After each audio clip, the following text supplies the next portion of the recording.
गधा एक पालतू घोड़ा है। यह अफ्रीकी जंगली गधे इक्वस अफ्रीकैनस से निकला है और इसे या तो इसकी उपप्रजाति इक्वस अफ्रीकैनस एसिनस या एक अलग प्रजाति इक्वस एसिनस के रूप में वर्गीकृत किया जा सकता है।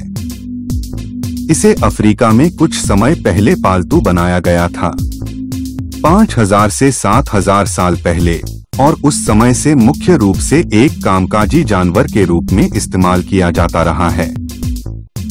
दुनिया में 40 मिलियन से ज्यादा गधे हैं, जिनमें से ज्यादातर अविकसित देशों में हैं, जहां उन्हें मुख्य रूप से भार ढोने या सामान ढोने वाले जानवरों के रूप में इस्तेमाल किया जाता है, जबकि कामकाजी गधे अक्सर निर्वाह स्तर या उससे कम पर रहने वाले लोगों से जुड़े होते हैं। विकसित देशों में प्रजनन, पालतू जानवर के रूप में और पशुधन सुरक्षा के लिए छोटी संख्या में गधों को रखा जाता है। एक वयस्क नर गधा जैक या जैकस होता है, एक वयस्क मादा जेनी या जेनेट होती है और किसी भी लिंग का अपरिपक्व गधा बछेड़ा होता है। जैक को अक्सर मादा घोड़ों घोड़ियों के साथ मिलकर खच्चर पैदा किए जाते हैं। नर घोड़े स्टैलियन और जेनी का कम आम संकर हिनी होता है। परंपरागत रूप से गधे का वैज्ञानिक नाम इक्वस असिनस है, जो जानवरों के वैज्ञानिक नामों के लिए इस्तेमाल किए जाने वाले प्राथमिकता के सिद्धांत के आधार पर है। हालांकि जूलॉजिकल नामकरण पर अंतर्राष्ट्रीय आयोग ने 2003 में फैसला सुनाया कि यदि घरेलू और जंगली प्रजातियों को एक सामान्य प्रजाति की उपप्रजाति माना जाता है, तो जंगली प्रजातियों के वैज्ञानिक नाम को प्राथमिकता दी जाती है, भले ही उस उपप्रजाति का वर्णन घरेलू उपप्रजाति के बाद किया गया हो। इसका मतलब यह है कि गधे के लिए उचित वैज्ञानिक नाम इक्वस अफ्रीकैनस असिनस है जब इसे उपप्रजाति माना जाता है, और इक्वस असिनस जब इसे एक प्रजाति माना जाता है। एक समय में गधे के लिए समानार्थी शब्द गधा अधिक प्रचलित था। गधे का पहला रिकॉर्ड किया गया उपयोग 1784 या 1785 में हुआ था, जबकि गधे शब्द के अधिकांश अन्य इंडो यूरोपीय भाषाओं में समानार्थी शब्द हैं। गधा एक व्युत्पत्तिगत रूप से अस्पष्ट शब्द है, जिसके लिए कोई विश्वसनीय समानार्थी शब्द नहीं पहचाना गया है। 18वीं शताब्दी से गधे ने धीरे धीरे आस की जगह ले ली और जेनी नेसी आस की जगह ले ली, जिसे अब पुरातन माना जाता है। यह परिवर्तन भाषण में अपमानजनक शब्दों से बचने की प्रवृत्ति के कारण आया हो सकता है। गुरु स्पेनिश और पुर्तगाली दोनों भाषाओं में गधे के लिए इस्तेमाल किया जाने वाला शब्द है। संयुक्त राज्य अमेरिका में यह आमतौर पर रॉकी पर्वत के पश्चिम में रहने वाले जंगली गधों के लिए लागू होता है। यह किसी भी छोटे गधे को भी संदर्भित कर सकता है। माना जाता है कि इक्वस वंश, जिसमें सभी मौजूदा घोड़े शामिल हैं, डिनोहिप्पस से मध्यवर्ती रूप प्लेसिपस के माध्यम से विकसित हुआ है। सबसे पुरानी प्रजातियों में से एक इक्वस सिंपलिसिडेंस है, जिसे गधे के आकार के सिर के साथ ज़ेब्रा जैसा बताया गया है। आज तक का सबसे पुराना जीवाश्म लगभग 3.5 मिलियन वर्ष पुराना है और यह अमेरिका के इडाहो राज्य में पाया गया था। ऐसा प्रतीत होता है कि यह वंश पुरानी दुनिया में तेजी से फैल गया। इसी तरह की उम्र वाले इक्वस लिवेंजोवेंसिस पश्चिमी यूरोप और रूस से प्रलेखित हैं। आधुनिक गधे के पूर्वज अफ्रीकी जंगली गधे की न्यूबियन और सोमालियाई उपप्रजातियां हैं। चौथी सहस्राब्दी ईसा पूर्व के घरेलू गधों के अवशेष निचले मिस्र के मादी में पाए गए हैं और ऐसा माना जाता है कि गधे को पालतू बनाया जाना 7वीं और 8वीं सहस्राब्दी ईसा पूर्व में मवेशियों, भेड़ों और बकरियों को पालतू बनाए जाने के काफी समय बाद पूरा हुआ था। गधों को संभवतः सबसे पहले नूबिया में चरवाहे लोगों द्वारा पालतू बनाया गया था और उन्होंने उस संस्कृति के मुख्य पैक जानवर के रूप में बैल की जगह ले ली। गधों को पालतू बनाए जाने से चरवाहे संस्कृतियों की गतिशीलता बढ़ाने में मदद मिली, जिससे जुगाली करने वाले जानवरों की तुलना में उन्हें जुगाली करने के लिए समय की आवश्यकता नहीं पड़ी। और मिस्र भर में लंबी दूरी के व्यापार के विकास में ये महत्वपूर्ण थे। मिस्र के राजवंश 2675 और 2565 ईसा पूर्व के बीच समाज के धनी सदस्यों के पास 1000 से अधिक गधे थे, जिन्हें कृषि, डेयरी और मांस के पशुओं और पैक जानवरों के रूप में इस्तेमाल किया जाता था। 2003 में राजा नारमर या राजा होरहा की कब्र की खुदाई की गई और 10 गधों के कंकाल पाए गए, जिन्हें आमतौर पर उच्च रैंकिंग वाले मनुष्यों के साथ इस्तेमाल किए जाने वाले तरीके से दफनाया गया था। ये दफनियां शुरुआती मिस्र के राज्य और उसके शासक के लिए गधों के महत्व को दर्शाती हैं। चौथी सहस्राब्दी ईसा पूर्व के अंत तक गधा दक्षिण पश्चिम एशिया में फैल गया था और मुख्य प्रजनन केंद्र 1800 ईसा पूर्व तक मेसोपोटामिया में स्थानांतरित हो गया था। पहले गधे क्रिस्टोफर कोलंबस की दूसरी यात्रा के जहाजों पर अमेरिका आए और 1495 में हिस्पानियोला में उतारे गए। 2006 में दुनिया भर में लगभग 41 मिलियन गधे बताए गए थे। चीन में सबसे ज्यादा 11 मिलियन गधे थे, उसके बाद पाकिस्तान, इथियोपिया और मैक्सिको का स्थान था। हालांकि 2017 तक चीन में गधे के उत्पादों के बढ़ते व्यापार और मांग के कारण चीनी आबादी घटकर 3 मिलियन हो गई थी। साथ ही अफ्रीकी आबादी भी दबाव में थी। कुछ शोधकर्ताओं का मानना है कि वास्तविक संख्या कुछ ज्यादा हो सकती है, क्योंकि कई गधे गिने नहीं जाते। FAO के प्रत्येक विश्व क्षेत्र के लिए नस्लों की संख्या और विश्व जनसंख्या का प्रतिशत 2006 में था। FAO की घरेलू पशु विविधता सूचना प्रणाली DADIS ने जून 2011 में गधे की 189 नस्लों को सूचीबद्ध किया।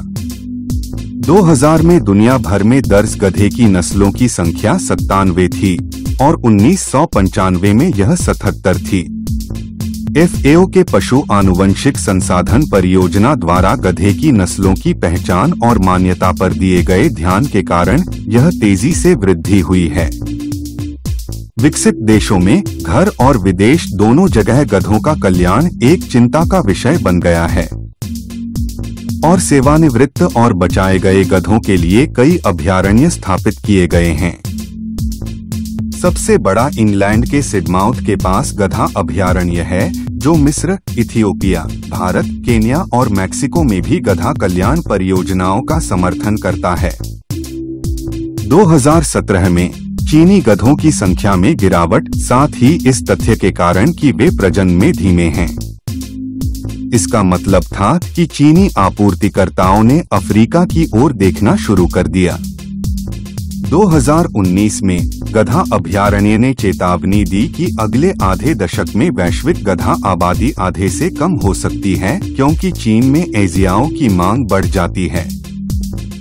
नस्ल और पर्यावरणीय परिस्थितियों के आधार पर गधे का आकार काफी भिन्न होता है और कंधों की ऊंचाई 90 सेंटीमीटर से लेकर लगभग 150 सेंटीमीटर तक होती है। सबसे गरीब देशों में काम करने वाले गधों की जीवन प्रत्याशा 12 से 15 साल होती है। अधिक समृद्ध देशों में उनका जीवन काल 30 से 50 साल हो सकता है। अधिकांश गधों की पृष्ठीय और कंधे पर धारियां होती हैं, आदिम चिन्ह जो उनकी पीठ पर एक विशिष्ट क्रॉस पैटर्न बनाते हैं। एक जेनी आमतौर पर लगभग 12 महीनों तक गर्भवती रहती है। हालांकि गर्भधारण अवधि 11 से 14 महीनों तक भिन्न होती है और आमतौर पर एक ही बच्चे को जन्म देती है। जुड़वा बच्चों का जन्म दुर्लभ है, हालांकि घोड़ों की तुलना में कम है। गधों के लगभग 1.7% गर्भधारण के परिणामस्वरूप जुड़वा बच्चे होते हैं। उनमें से लगभग 14% में दोनों बच्चे जीवित रहते हैं। सामान्य तौर पर जेनी की गर्भधारण दर घोड़ों की तुलना में कम होती है। हालांकि जेनी जन्म देने के 9 या 10 दिनों के भीतर गर्मी में आ जाती है, उनकी प्रजनन क्षमता कम रहती है और यह संभावना है कि प्रजनन पथ सामान्य रूप में वापस नहीं आया है। गधे इक्विडे परिवार के अन्य सदस्यों के साथ अंतःप्रजनन कर सकते हैं और आमतौर पर घोड़ों के साथ अंतःप्रजनन किया जाता है। जैक और घोड़ी के बीच का संकर खच्चर है, जिसे कई देशों में काम करने और सवारी करने वाले जानवर के रूप में महत्व दिया जाता है। गधे जिद्दी होने के लिए कुख्यात हैं, लेकिन इसका श्रेय घोड़ों की तुलना में आत्मसंरक्षण की अधिक मजबूत भावना को दिया जाता है। संभवतः एक मजबूत शिकार प्रवृत्ति और मनुष्यों के साथ कमजोर संबंध के आधार पर गधे को किसी भी कारण से खतरनाक समझे जाने वाले काम को करने के लिए मजबूर करना या डराना काफी मुश्किल है।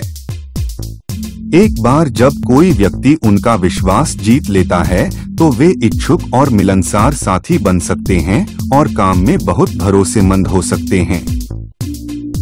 कुछ गधों का दूध निकाला जाता है या उन्हें मांस के लिए पाला जाता है। दुनिया भर में मांस के लिए हर साल लगभग 3.5 मिलियन गधे और खच्चरों का वध किया जाता है। इटली में, जिसमें यूरोप में घोड़े के मांस की सबसे ज्यादा खपत होती है और जहां गधे का मांस कई क्षेत्रीय व्यंजनों का मुख्य घटक है, 2010 में लगभग 1000 गधों का वध किया गया, जिससे लगभग 100 टन मांस प्राप्त हुआ। चीन में गधे के मांस को एक स्वादिष्ट व्यंजन माना जाता है, जहां कुछ रेस्तरां ऐसे व्यंजनों में माहिर हैं और गोली जुआंग रेस्तरां व्यंजनों में गधे के जन्नान पेश करते हैं। गधे की खाल से बना जिलेटिन पारंपरिक चीनी दवा उत्पाद बनाने के लिए खाल को भिगोकर और उबालकर बनाया जाता है। प्रथम विश्व युद्ध के दौरान ऑस्ट्रेलियाई और न्यूजीलैंड सेना कोर के साथ सेवारत एक ब्रिटिश स्ट्रेचर वाहक जॉन सिम्पसन किर्कपैट्रिक और न्यूजीलैंड मेडिकल कोर के रिचर्ड अलेक्जेंडर डिक एंडरसन ने गैलीपोली के युद्ध के मैदान से घायल सैनिकों को बचाने के लिए गधों का इस्तेमाल किया। गधे के खुर घोड़ों की तुलना में ज्यादा लचीले होते हैं और स्वाभाविक रूप से उतनी जल्दी घिसते नहीं हैं। नियमित रूप से कतरने की जरूरत हो सकती है, लापरवाही से स्थायी क्षति हो सकती है। काम करने वाले गधों को जूते पहनाने की जरूरत हो सकती है। गधे के जूते घोड़े की नाल के समान होते हैं, लेकिन आमतौर पर छोटे और बिना पैर की उंगलियों के क्लिप के होते हैं। अपने मूल शुष्क और अर्धशुष्क जलवायु में गधे प्रत्येक दिन का आधे से अधिक समय चारा ढूंढने और खाने में बिताते हैं। गधे अपनी अधिकांश ऊर्जा संरचनात्मक कार्बोहाइड्रेट से प्राप्त करते हैं। कुछ लोग सुझाते हैं कि गधे को केवल भूसा खिलाने की जरूरत होती है। दुनिया भर में काम करने वाले गधे बहुत गरीब लोगों से जुड़े हैं, जो निर्वाह स्तर पर या उससे नीचे रहते हैं। कुछ क्षेत्रों में घरेलू गधे जंगल में लौट आए हैं और जंगली आबादी स्थापित कर ली है, जैसे कि उत्तरी अमेरिका के बरो और इटली के सार्डिनिया के असिनारा गधे, दोनों को संरक्षित दर्जा प्राप्त है। सबसे पहला प्रलेखित गधा संकर कुंगा था, जिसे तीसरी सहस्राब्दी ईसा पूर्व के उत्तरार्ध में सीरियाई और मेसोपोटामिया राज्यों में एक मसौदा जानवर के रूप में इस्तेमाल किया गया था। एक नर गधे को मादा घोड़े के साथ पार करने से खच्चर पैदा होता है, जबकि नर घोड़े को जेनी के साथ पार करने से हिनी पैदा होती है। जेब्रा गधा क्रॉस की संतान को जोनकी, जेब्रोइड, जेब्रास या जेडोंक कहा जाता है। जेब्रा खच्चर एक पुराना शब्द है, लेकिन आज भी कुछ क्षेत्रों में इसका उपयोग किया जाता है। पूर्वगामी शब्द आमतौर पर एक नर जेब्रा को एक मादा गधे के साथ प्रजनन द्वारा उत्पन्न संकर को संदर्भित करते हैं। हमारी वीडियो अच्छी लगी हो तो लाइक करें, शेयर करें। ऐसी जानकारी भरी वीडियो देखने के लिए चैनल को सब्सक्राइब करना ना भूलें।